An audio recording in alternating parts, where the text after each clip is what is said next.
Yes, it's again about meteor shower flux density. It's again about periodic variations, but this time at a completely different scale, at a scale of days to months, and with a completely different background, because these are not real variations. These are variations which are somehow induced by the moon. I've talked about that on numerous occasions last year.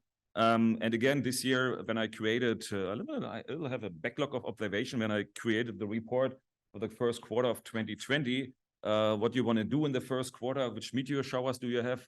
Quadrantiles. That's it. So that's not really good stuff for having a shower report. So I was looking also on the other source, which is the anti-Helian source. And this is a pattern that I got from the anti-Helian source. And here my good old friends, these kind of oscillations, periodic oscillations that I've seen so many times, which are correlating very well with a lunar phase. They have been back. And I was thinking again, how can I get rid of these? So last year, I presented one approach. I have augmented the database with all the boundary conditions. So now we have for each flux density measure, the moon phase, the distance of the moon from the field of view, the moon altitude. And what I could do and what I've suggested last year is to simply filter out all the observations which have not so good lunar conditions. So either with a big moon phase, or where the moon has a significant altitude, or whether it's relatively close to the field of view. But to be honest, it does not look much better, in particular because I'm throwing away data. I mean, I will simply filter out all the data which have impact by the moon. And of course, I get bigger error bars. So my question was, can we do any better? And since now we have all the parameters, I mean, I know for each and every flux density calculation, all the lunar conditions, the question is, well, maybe can we somehow correct for the lunar conditions as we are correcting, say, for the limiting magnitude? And this is what I've actually tested. So I want to have some correction function, which tells me, for example, whenever the moon phase is maybe 50%, you have to reduce your flux densities by 20%, you know? And in order to derive this correction function, I need to have some source, some constant source, which would allow me to derive this correction function. So what constant source of activity do I have in the sky? Obviously none.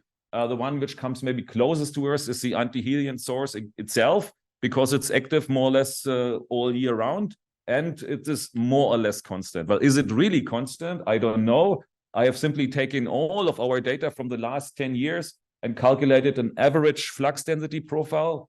Of course, we do have the moon here also impacting single observations, but if I average over 10 years, so every solar longitude has at every lunar phase, that hopefully this will cancel out. And what I come up with, so this is like my calibration curve, which I will use to then determine the effect of the moon conditions. And it looks like a sine curve, of a mixture of two sine curves. And this is here the formula that I have fitted to it. And this is like my base function. And now I accumulate, I take the different lunar conditions like the moon phase or like the moon distance from my field of view.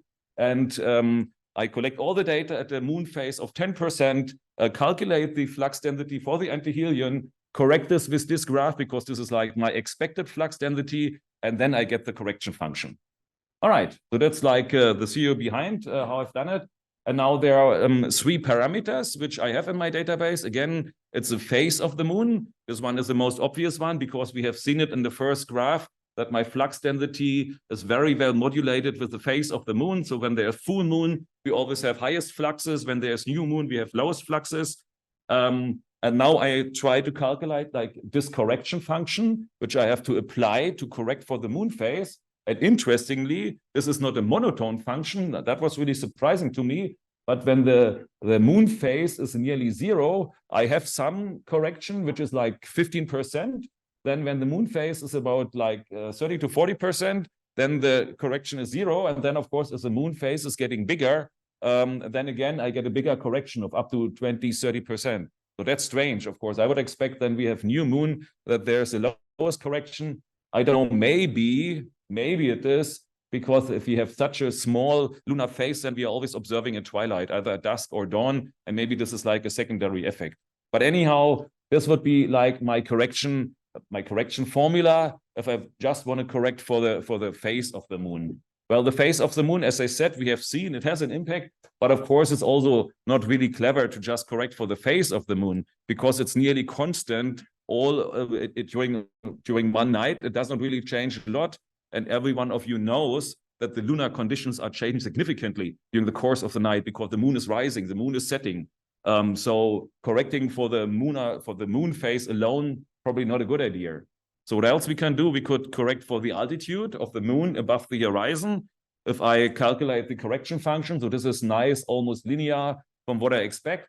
So when the moon is at the horizon, we have no correction. And the higher the moon is above the horizon, my flux density is over and overestimated more and more. Like when the moon is like 50 or 60 degrees up there in the sky, I have an average correction of like, or my fluxes are higher by about 40 to even up to 50%. I mean, this is what I see. All right, so that's would be good to use the moon altitude for correction. But again, of course, the moon altitude alone is not really a good factor. It does not tell me, for example, how bright the moon is. I mean, the moon high up in the sky, if it's increasing, I don't care. If the moon is low in the sky, but if you have full moon, of course, that may really disturb my observation. But anyhow, we can try to work with the moon altitude. And then, of course, the third correction would be the distance of the moon from my field of view. All the clear. If the moon is inside my field of view, I have all kind of dirty effects. If it's quite far away, hopefully it does not impact too much my observation. And this is effectively what we also see. Again, it's a nice linear behavior. So if the moon is really inside my field of view, distance 0, then the flux that we get is typically up to 50% too high. Whereas the farther moon is the moon is away from my field of view, the lower is the impact. All right, so these are the 3 correction functions. And now let's see what happens if I apply these to the data. Or before we do that, I have told you already that correcting for a single of these factors may be not the best thing. Just correcting for the phase or just correcting for the altitude of the moon. So the thing that I also tried is to do a combination of 2 of these parameters. So to calculate a correction function, which is given here, which includes both, in this particular example, the phase of the moon and the altitude of the moon. So of course, this model is better. Again, I fitted a quadratic function. It has more parameters to estimate. But on the other hand, of course, I have many more combinations. And though I have less data for each of these parameter combinations, so I have less fluxity measures for a moon phase of 50% and an altitude of 30 degrees. Of course, it's 2 parameters. But anyhow, these 3 things, moon phase, moon altitude, moon distance. So I have like now 3 pairs of these parameters that I can use. I have just shown here one example for the combination of phase and altitude. And this is like the function here that I fitted to these kind of data. I could try also to combine all 3 parameters in one correction formula. But again, I would have to estimate even more parameters. It would be like 23 parameters in my formula. And for each of these data points, I would have still less data. So it didn't work out. So I did not follow up this approach. And that's it. So for the theory, this is all now implemented. Thank you. All implemented in Meteor Flux. So what you can do in Meteor Flux, you can check a little checkbox here which says moon correction. And then you can click one or the other if you just want to correct for the phase, just for the altitude, for the distance, or you can click 2 or 3 of these. Then there will be automatically these coefficients loaded. These are from the formulas that you have seen in the slide before. And then we can see if the flux density graphs become any better. So now this is result number 1. Up there is the original flux density graph that I've shown you before without any correction. So this is the raw data that we get out. And if I correct for the individual parameters, here's the formula for the phase, here's for the moon altitude, here's for the distance. You see they get a little better. Not yet perfect, but these stronger oscillations here, they have already kind of flattened down, which is good. And if we jump to the next slide, and I will jump a little forward and backward because you nicely see what the difference is. But you see if I correct for 2 parameters, it's even a little better. So if I take either the phase, moon phase, or the altitude, or the moon phase and the distance, or I combine the altitude and the distance, they all look almost the same. And I really can, more or less remove these crazy oscillations which are somehow brought in by the moon and get more or less like a flat flux density profile that I would expect. And even we see a nice increase toward the end. That's when you remember the very first slide, the flux density of the anti-helium source is not constant in the course of the year. So it is actually increasing towards February and March, and this is what we nicely see here. So the bottom line is, yes, we can correct for the influence of moon on our flux density data. We can do it with 1 or with 2 parameters. In the end, it doesn't matter which of the 1 parameter or which of the pair of 2 parameters you take. They look essentially the same. It looks better if you take 2 parameters. So you really more or less level out these periodic variations which are induced by the moon. And of course, this was just for the anti-helium source. Now we will see in future analysis if this also helps to get rid of these moon-induced variations for the other showers.